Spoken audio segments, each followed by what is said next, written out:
नमस्कार दोस्तों, माई CG exam में आप सभी का स्वागत है। हम लोग आज सॉल्यूशन देखेंगे। जो संडे आपको टेस्ट पेपर मिला था उसका सॉल्यूशन देखेंगे। अभी तक जिनको ये टेस्ट पेपर नहीं मिला ना, वो टेलीग्राम में जाकर पेपर को डाउनलोड कर लेना और उसके बाद ये सॉल्यूशन का वीडियो देख लेना। हम लोग जो ये टेस्ट कर रहे हैं ये इंडियन पॉलिटी पे है, मतलब भारतीय संविधान एवं राज्य व्यवस्था, इस पर आधारित ये प्रश्न है। तो चलिए इनका सॉल्यूशन देखेंगे। जिन लोगों ने अभी तक ये चैनल को सब्सक्राइब नहीं किया है ना, तो इस चैनल को सब्सक्राइब कर लेना, जिससे आपको नोटिफिकेशन मिलते रहे। पहला क्वेश्चन था कि भारतीय संविधान का कौन सा भाग राजभाषा से संबंधित है। तो आपको बता दूं मैं, जो भारतीय संविधान का पार्ट 17 है, भाग 17, ये राजभाषा, इंग्लिश में हम ऑफिशियल लैंग्वेज कहेंगे, ऑफिशियल लैंग्वेज, इससे संबंधित है। Option number A, part 17। राजभाषा का अर्थ क्या होता है? राजभाषा का अर्थ होता है राजकाज की भाषा।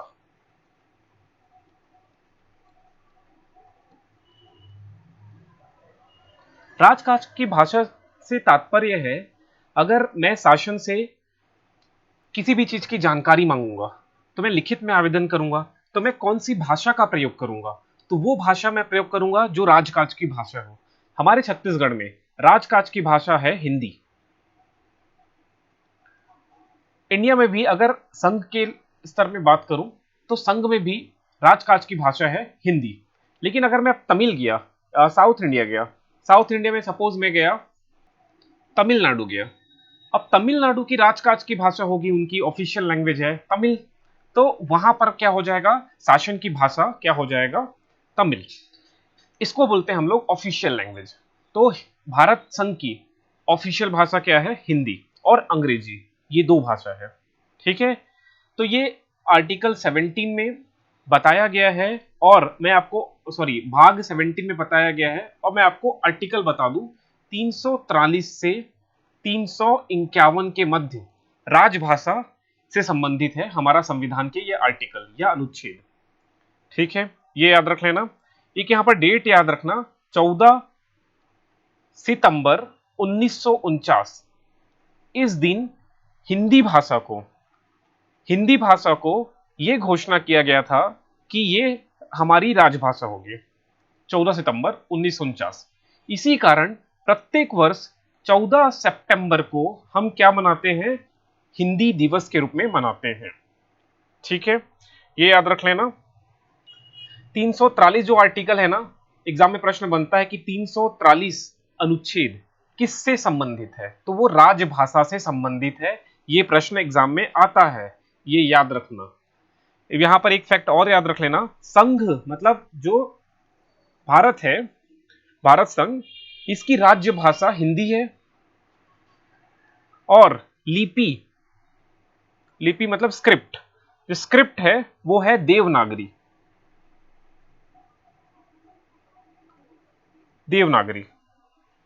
इसी प्रकार आर्टिकल 344, अनुच्छेद 344 में राज्य भाषा आयोग, इसका प्रावधान है। यह भी एग्जाम में प्रश्न बनता है। ठीक है, ये सब याद रख लेना यार, इतना ही याद रख लो, सफिशिएंट है। अब इसमें एक चीज मैं आपको और बता दूं, क्लासिकल लैंग्वेज के बारे में। क्लासिकल लैंग्वेज, ये भी एक प्रश्न एग्जाम में बनता है। हिंदी में बोलते हैं इसे शास्त्रीय भाषा।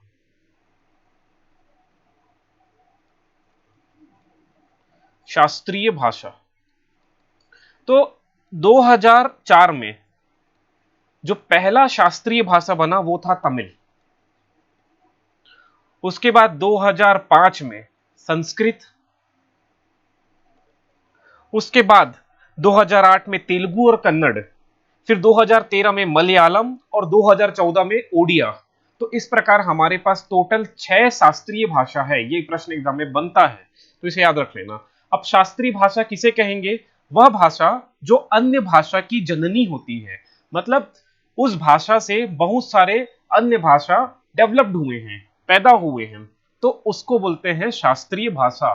तो एक बार मैं फिर से नाम बता दूं कौन कौन से शास्त्रीय भाषा है। पहला तमिल, दूसरा संस्कृत, तीसरा तेलुगु, चौथा कन्नड़, पांचवा मलयालम, छठवां ओडिया या ओडिया। ये 6 भाषा है जिसमें पहला था तमिल और अंतिम 2014 में जो बना है वो ओडिया। इनको याद रख लेना, ये सब किसी न किसी एग्जाम में प्रश्न बनता ही है। उसके बाद 8वीं अनुसूची के बारे में आपको बता दूं।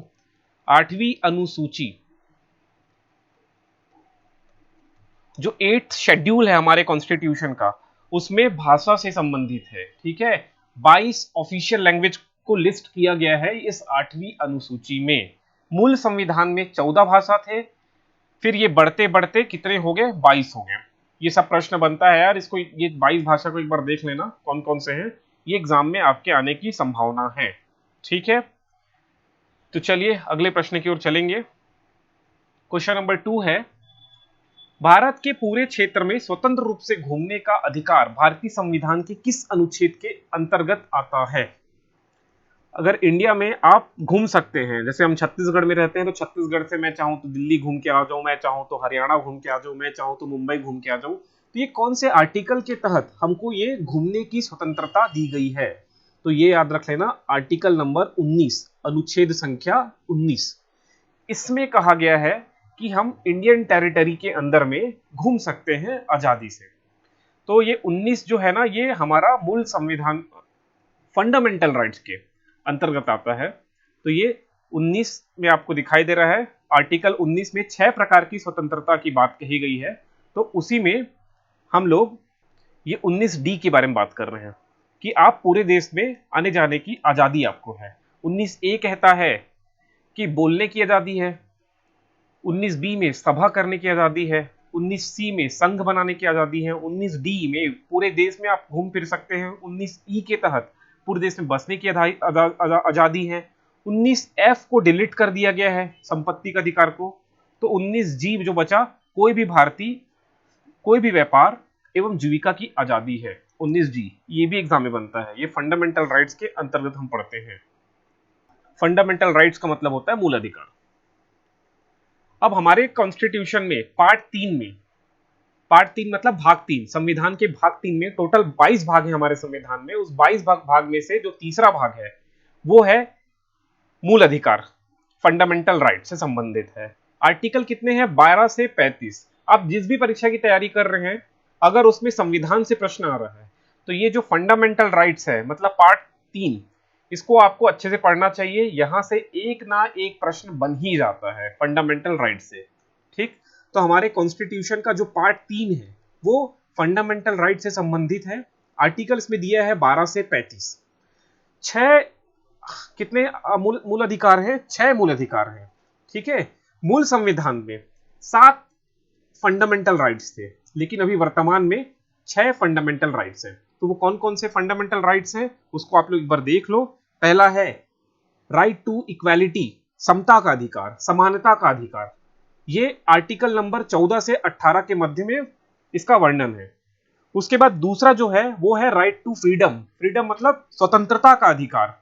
तो राइट टू फ्रीडम जो है वो आर्टिकल नंबर 19 से 22 के मध्य है, इसका चर्चा किया गया है।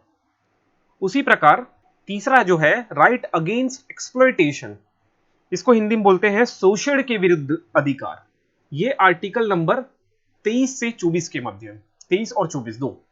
फिर right to freedom of religion मतलब धार्मिक स्वतंत्रता का अधिकार, ये 25 से 28 के मध्य है। उसी प्रकार कल्चरल एंड एजुकेशनल राइट, संस्कृति और शिक्षा संबंधी अधिकार, ये 29 और 30 में बताया गया है। और जो 31 नंबर का था वो था संपत्ति का अधिकार, तो उसे अभी निरस्त कर दिया गया, डिलीट कर दिया गया है। ये था हमारा 7वें नंबर, मतलब टोटल 7 थे ना, मैंने कहा 1 से लेकर 7 थे, तो ये अभी डिलीट कर दिया गया है जो अनुच्छेद 31 में जिसके बारे में बात किया गया है। अब इसे लीगल राइट बना दिया गया है फंडामेंटल राइट से हटाकर। तो नंबर 6वां जो है वो राइट टू कॉन्स्टिट्यूशनल रेमेडीज, इसको हिंदी में बोलते हैं संवैधानिक उपचारों का अधिकार, इसे आर्टिकल 32 में बताया गया है। तो ये हमारे फंडामेंटल राइट्स हो गए। इसमें आपको एक एक आर्टिकल को डिटेल में पढ़ना चाहिए। आप कमेंट करना, अगर आपको पढ़ना है तो मैं डिटेल में फंडामेंटल राइट्स आपको पढ़ा दूंगा, बस कमेंट करके बताना मुझे। अगले प्रश्न की ओर चलते हैं। अगले प्रश्न में जाने से पहले मैं आप सबसे एक अनुरोध करना चाहूंगा, ये जो टेस्ट मैं संडे को डाल रहा हूं, इसको बहुत कम स्टूडेंट देते हैं। आप इसे शेयर करिए अपने दोस्तों तक, ताकि सबको फायदा हो यार। इतनी मेहनत से बनता है ये टेस्ट। सच में बताऊं तो इसे पहले मैं इंग्लिश में ढूंढता हूं क्वेश्चन, उसके बाद इसका हिंदी ट्रांसलेशन करना पड़ता है, हिंदी ट्रांसलेशन करने के बाद फिर सॉल्यूशन बनाना पड़ता है, फिर सॉल्यूशन का एक वीडियो रिकॉर्ड करना पड़ता है। इन सब में बहुत समय लगता है। अगर इसका फायदा अधिक लोगों को होना तो मुझे भी अच्छा लगेगा। देखिए, इन सब को बनाने के लिए एनर्जी चाहिए होती है, और एनर्जी तब आता है जब इसका कोई फायदा हो, ज्यादा से ज्यादा लोग इसे देखें तो अच्छा लगेगा। ठीक है, तो इसे आप एक बार शेयर जरूर कर देना अपने दोस्तों तक। जो लोग तैयारी कर रहे हैं ना, वो अच्छे से पढ़ें। टेस्ट तो डेली दे, हर संडे आपको टेस्ट मिल रहा है। ठीक है, पढ़ते रहिए और टेस्ट मिलते रहेगा। मैं अभी बता देता हूं, नेक्स्ट संडे आपको भूगोल का टेस्ट मिलेगा, इंडियन भूगोल का। ठीक है, इंडियन ज्योग्राफी, इंडियन ज्योग्राफी से संबंधित मैं पेपर लेके आऊंगा। तो अभी आप लोग, एक आज मंडे है, मंडे से लेकर ज्योग्राफी पढ़ते रहिए। मैं 15 क्वेश्चन मिलेगा, टेस्ट देके देखना। ठीक है, अभी मैं बता दिया हूं, ज्योग्राफी का टेस्ट मिलेगा अगले संडे। चलिए, इसका क्वेश्चन, आज का क्वेश्चन है कि कोरम कितना होता है लोकसभा की मीटिंग में। लोकसभा की बैठक करने में के लिए गढ़ पूर्ति, ये एग्जाम में अधिकतर प्रश्न बनता है, गढ़ पूर्ति ये कितना है। तो ये 1/10 होता है टोटल मेंबर का, 1/10। अगर मान लो 500 सदस्य हैं, तो 500 सदस्य का 1/10, मतलब गढ़ पूर्ति के लिए 50 सदस्य होने ही चाहिए। अगर 50 से कम है तो बैठक को लोकसभा अध्यक्ष क्या कर देगा, आगे बढ़ा देगा। ठीक है, तो इसको याद रख लेना। इसी प्रकार पंचायती राज में भी अगर ग्राम सभा की बैठक हो रहा है, तो उसके लिए भी गढ़ पूर्ति या कोरम कितना है, 1/10 ही है। अगला प्रश्न है, भारत के संविधान द्वारा कितने मौलिक अधिकार प्रदान किए गए हैं। तो इसका आंसर हो जाएगा 6। कितने मौलिक अधिकार हैं, 6। इससे पहले कितने थे, 7। मूल संविधान में 7 थे। राइट टू प्रॉपर्टी को हटा दिया गया है, हमने अभी बात किया है इस बारे में। तो ये कॉन्स्टिट्यूशन में कौन कौन से फंडामेंटल राइट है ये बता दिया हूं। भाग 3 में इसको वर्णित किया गया है। आर्टिकल नंबर अभी बताया था मैं, 12 से 35 के मध्य। ठीक, तो ये सब याद रख लेना। राज्य सरकार का संवैधानिक प्रमुख कौन होता है, इस बारे में मैंने आपको वीडियो में समझाया है। हम लोग राज्य के जो जो भी प्रशासन थे, वो प्रशासन हम लोग देख रहे थे। तो प्रशासन से संबंधित मैंने डिटेल में बताया आपको। यहाँ आई बटन में आप देखना, आपको एक लिंक मिलेगा, वहां से जाके आप पूरा देख लेना। 6-7 वीडियो है, एक वीडियो में और बताना बचा है, तो उसको भी मैं आपको बता दूंगा। यहाँ पर आई बटन में जाके आप लोग ये वीडियो देख लेना। तो चलिए, इसका आंसर है, राज्य का जो संवैधानिक प्रमुख होता है वो राज्यपाल है, और राज्य का वास्तविक प्रमुख एग्जाम में आ गया तो आ जाएगा राज्य का मुख्यमंत्री, चीफ मिनिस्टर ऑफ स्टेट। ठीक, ये याद रख लेना। अब एग्जाम में पूछा जा रहा है, ये क्वेश्चन में पूछा जा रहा है कि फंडामेंटल ड्यूटीज हमारे कॉन्स्टिट्यूशन में कितने सारे हैं। फंडामेंटल ड्यूटीज, फंडामेंटल ड्यूटीज को मौलिक कर्तव्य बोलते हैं। मौलिक अधिकार और मौलिक कर्तव्य में अंतर है, इसको याद रखना। मौलिक कर्तव्य के बारे में भाग 4 ए में बताया गया है, भाग 4 अ में। भाग 4 तो डीपीएसपी से संबंधित है, आपको पता होगा।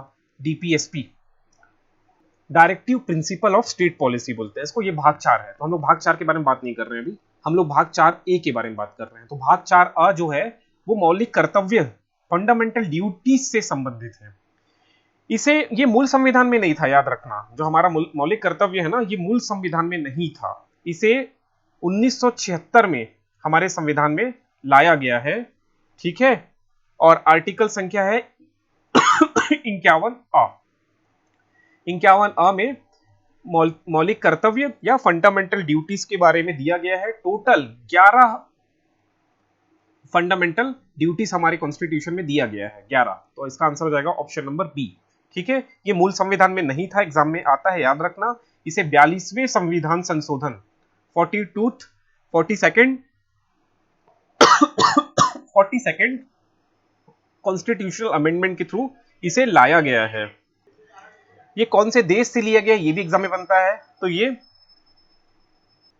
यूएसएसआर, यहां से जो सोवियत कॉन्स्टिट्यूशन है वहां से इसे अडॉप्ट किया गया है। ठीक है, ये सब याद रख लेना, एग्जाम में प्रश्न बन सकता है। ठीक है, एक एग्जाम में क्वेश्चन और बनता है कि कौन सी समिति ने इसका सिफारिश की थी। तो स्वर्ण सिंह समिति, स्वर्ण सिंह समिति ने इसकी सिफारिश की थी। ठीक, ये सब प्रश्न बनता है। ठीक है, जब इसको 1976 में जब इसे लाया गया ना हमारे कॉन्स्टिट्यूशन में, तब 10 मूल कर्तव्य थे, मौलिक कर्तव्य थे। ठीक है, फिर बाद में 1986 में शायद 2002 को 11वां ऐड किया गया। ठीक है, तो अभी वर्तमान में कितने हैं? 11 फंडामेंटल ड्यूटीज है, इसको याद रखना। आगे बढ़ते हैं। वित्त आयोग की नींव दिए गए लेखों में से किसके तहत रखी गई है? तो वित्त आयोग की नींव जो है वो आर्टिकल नंबर 280, ये याद रखना, काम का आर्टिकल है, इसके तहत रखा गया है। फाइनेंस कमीशन, तो 15वें फाइनेंस कमीशन के अध्यक्ष कौन है? ये एग्जाम में बनता है, तो नंद किशोर सिंह, इनका नाम याद रखना, ये एग्जाम में आता ही है। 15वें फाइनेंस कमीशन के चेयरमैन कौन है? तो एनके सिंह, इनका नाम याद रखना। उसके बाद 8वां प्रश्न है, भारतीय संविधान के किस अनुच्छेद में निजता के अधिकार, राइट टू प्राइवेसी, को मौलिक अधिकारों के रूप में शामिल किया गया है? तो आर्टिकल नंबर 21, इसको भी याद रखना आप। ठीक है, अगले प्रश्न की ओर चलेंगे। भारतीय संविधान का कौन सा अनुच्छेद राज्य लोक सेवा आयोग द्वारा किए गए कार्यों की वार्षिक रिपोर्ट प्रस्तुत करने के लिए निर्धारित करता है? तो इसका आर्टिकल नंबर है 323, मतलब ऑप्शन बी इसका आंसर हो जाएगा, ऑप्शन बी, आर्टिकल नंबर 323। भारतीय संविधान के किस भाग में हमें नागरिकता से संबंधित प्रावधान मिलते हैं? तो ये पार्ट 2 है। पार्ट 2 में नागरिकता से संबंधित बात किया गया है और आर्टिकल संख्या है 5 से 11 के मध्य। ठीक है, उसके बाद अगला प्रश्न है, निम्नलिखित में से किसे संसद बुलाने, आहूत संसद बुलाने का अधिकार है? तो वो राष्ट्रपति है। राष्ट्रपति कभी भी संसद को बुला सकता है और उसे खत्म भी कर सकता है, लेकिन स्थगित नहीं कर सकता। स्थगित करेगा स्पीकर, लोकसभा का स्पीकर को ये राइट है। ठीक है, स्थगित करने का। ये प्रश्न बना है सीजीपीएससी में। बंदी प्रत्यक्षीकरण, हेबियस कॉर्पस, भारतीय संविधान के किस भाग से संबंधित है? तो ये मौलिक अधिकार से संबंधित है। जो राष्ट्रपति रीट जारी करता है ना, उससे संबंधित है। उसके बाद संविधान सभा का पहला सत्र कब आयोजित किया गया है? तो ये संविधान सभा का सत्र, पहला सत्र बहुत ज्यादा महत्वपूर्ण है वनडे एग्जाम के लिए। यहां से एक क्वेश्चन बनता है, इसके अध्यक्ष कौन थे, इसके अस्थायी अध्यक्ष कौन थे, ये सब प्रश्न बनता ही है। तो इसका पहला सत्र 9 दिसंबर 1946 को आयोजित किया गया था। ठीक है, उस समय इसमें क्या हुआ था, जिसने फर्स्ट पर्सन जिन्होंने एड्रेस किया था, जिसने संबोधित किया था सभा को, उनका नाम है जेबी कृपलानी। ये प्रश्न बनता है। टेम्पररी प्रेसिडेंट एग्जाम में बनता है सच्चिदानंद सिन्हा। उसके बाद परमानेंट प्रेसिडेंट अपॉइंट किए गए थे राजेंद्र प्रसाद को। ये सब एग्जाम में प्रश्न बनता है, याद रख लेना। यहां से एग्जाम में क्वेश्चन आने की संभावना बहुत ज्यादा है, तो इसको अच्छे से कर लेना या फिर कमेंट करना, मैं बता दूंगा आप लोग को। ठीक है, इसके बारे में एक सेपरेट वीडियो बना के मैं आपको डिटेल में बता दूंगा। थोड़ा तबीयत ठीक नहीं लग रहा मेरा, फिर भी मैं आपको आज इसका सॉल्यूशन बता रहा हूं। क्वेश्चन अगला है, भारतीय संविधान का कौन सा अनुच्छेद अंतरराष्ट्रीय शांति और सुरक्षा बढ़ावा देने पर राज्य की नीति निर्देशक सिद्धांतों को बताता है? तो ये है आर्टिकल नंबर 51। ये क्या है? इसमें अंतरराष्ट्रीय शांति और सुरक्षा के बारे में बात किया गया है।